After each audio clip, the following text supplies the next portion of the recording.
ஒரு நாட்டுல ஒரு ராஜா இருந்திருக்காரு. அந்த ராஜாவுக்கு என்னன்னா நம்ம நாட்டு மக்கள் எல்லாத்துக்கும் ராஜ விருந்து கொடுக்கணும் அப்படின்னு ஒரு ஆசை. சரி சொல்லிட்டு நாட்டு மக்கள் எல்லாத்துக்கும் சொல்லி அனுப்புறாரு, எல்லாரும் நாளைக்கு வந்துருங்க, எல்லாருக்கும் ராஜபோக விருந்துன்னு. அப்போ அங்கிட்டு இருக்க ஒரு பிச்சைக்காரே அதை கேட்கறான். தண்டோரம் அடிக்கும் போது அந்த பிச்சைக்காரனுக்கு தோணுது, அடா நம்மளும் போய் ராஜபோக விருந்து ஒரு நாளாதான் அனுபவிச்சிருவியா, நம்ம ராஜா நல்லவரா இருக்காரு அப்படின்னு நினைக்கிறான். ஆனா அப்படி இருந்தாலும் ஒரு தயக்கம் வருது. ஐயோ நம்ம தான் பிச்சைக்காரனாச்சே, நம்ம ட்ரெஸ்ஸை பார்த்தா மக்கள் யாருமே உள்ள போக மாட்டாங்களே, எல்லாரும் நம்மளை பார்த்தோம் தயங்கி நின்றுவாங்களே, நம்ம போனா நம்மள உள்ளேயே விட மாட்டாங்க அப்படின்னு ஒரு சோர்வாகிறான். இருந்தாலும் அவனுக்கு ராஜபோக விருந்து மேல அவ்வளவு ஆசை. தயக்கம் இல்லாம எல்லாத்தையும் உடைச்சிட்டு அவ்வளவு சோறு போடுற ராஜா நம்மளுக்கு ட்ரெஸ் கொடுக்க மாட்டாரா, போவாண்டா ராஜாட்டே போய் என்னனாலும் பாத்துக்கிறோம் சொல்லிட்டு போறான். அரண்மனைக்கு வெளியில போய் நிக்கிறான். காவலாளிட்ட கேட்கறான், நான் ராஜாவை பார்க்கணும் அப்படின்னு சொல்லி. அந்த காவலாளி மேலே எங்களையும் பார்த்துட்டு, சரி நம்ம ராஜாட்டே போய் சொல்லுவோம், இல்லைங்க வெயிட் பண்ணுங்க நான் போய் ராஜாவை கூட்டு வரேன்னு சொல்லிட்டு போறான். அவனும் போய் சொல்றான், ராஜா ராஜா இந்த மாதிரி ஒரு வயதான ஒரு பிச்சைக்காரன் வந்திருக்காரு, உங்களை பார்க்கணும்னு சொல்றாரு அப்படின்னு சொல்லி. பிச்சைக்காரனா, சரி அனுப்பு, அவரும் நம்ம நாட்டு பிரஜை தானே, உள்ள அனுப்புங்க என்னன்னு கேட்டுருவோம் அவரோட குறையும் அப்படின்னு சொல்றாரு. உடனே அவங்களும் கூட்டிட்டு வராரு. கூட்டிட்டு வந்த பின்னாடி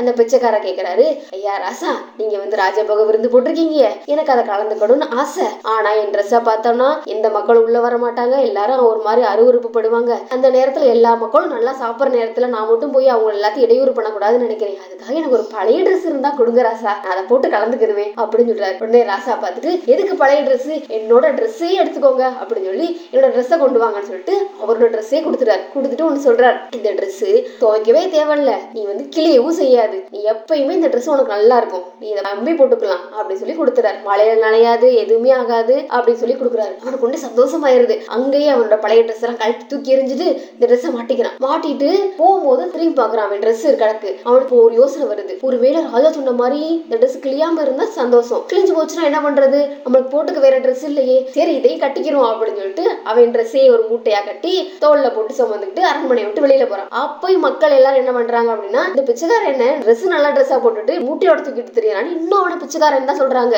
ஏன்னா அவன் கையில அழுக்கு மூட்டையை சுமந்துக்கிட்டு போறான். போயிட்டு ராஜ விருதுலையும் கலந்துக்கிறான். மூட்டை வெளியில வச்சுட்டு ராஜ விருந்து கலந்து முடிச்சுட்டு வெளியில போய் வாழ்க்கை ஒரு 10-15 வருஷம் ஆயிடுச்சு. இப்படியே வாழ்க்கை கடந்துகிட்டு இருக்கான். இன்னும் மக்கள் எல்லாரும் அவனை பிச்சைக்காரனாவே நினைக்கிறாங்க. ஏன்னா அவன் கையில அழுக்கு மூட்டையோட சுத்திக்கிட்டு இருக்கான். அப்ப ராஜா ஒரு நாள் ஊர்வலம் வர அப்போது மரத்தடியில ஒரு கிழவனார் படுத்து இருக்கத பாக்குறாரு. அவர் ட்ரெஸ் அவருக்கு பிளான்னு இருக்குது, நம்ம ட்ரெஸ் மாதிரி இருக்கியோ அந்த கிழவனாரா அப்படின்னு சொல்லிட்டு போறாரு. பக்கத்துல போறாரு. அந்த பிச்சைக்காரனை பாக்குறாரு. அப்படியே சாப்பாடு ஒழுங்கா இல்லாம அப்படியே சுருங்கி போய் படுத்து கிடக்கிற போது அவர் பார்த்து கூப்பிடுறாரு, ஐயா முதியவரே எந்திரிங்க எந்திரிங்க அப்படின்னு கேட்கும்போது உடனே முழிச்சு பார்த்துட்டு, ஐயா ராசா வணக்கம் அப்படின்னு சொல்றாரு. இன்னும் ஏன் இப்படி இருக்கீங்க, இன்னமா நீங்க உங்க பஞ்ச தீரல, ராஜபோக விருந்து சாப்பிட்டு போனீங்க, ட்ரெஸ் கொடுத்தாச்சு, நீங்க இன்னுமே ஒதுக்கப்பட்ட ஊர் இல்லையே, மக்களோட கலந்து வாழ்ந்துருக்கலாமே அப்படின்னு கேட்கிறாரு. இல்ல ராசா யாருமே நீ சேர்த்துக்கிற மாட்டாங்க அப்படின்னு பார்க்கும்போது அவரை சுத்தி ஒரு நாற்றம் வீசுது. அதை அவருக்கு ராஜா கவனிச்சுட்டு, எங்க இருந்து இந்த வாடையெல்லாம் வருது, என் ட்ரெஸ் எல்லாம் மூட்டையா வச்சிருக்கேன் ராசா போது, எதுக்கு இந்த மூட்டை என்ன சுமந்துக்கிட்டு இருக்கீங்க, அதாவது ராஜா ட்ரெஸ் கொடுத்துட்டேன்ல அப்படின்னு சொல்றாரு. அப்போ அந்த முதியோர் இல்ல ராசா ஒரு வேலை கிழிஞ்சிருச்சுன்னா எனக்கு வேற ட்ரெஸ் இல்ல அப்படின்னும் போது,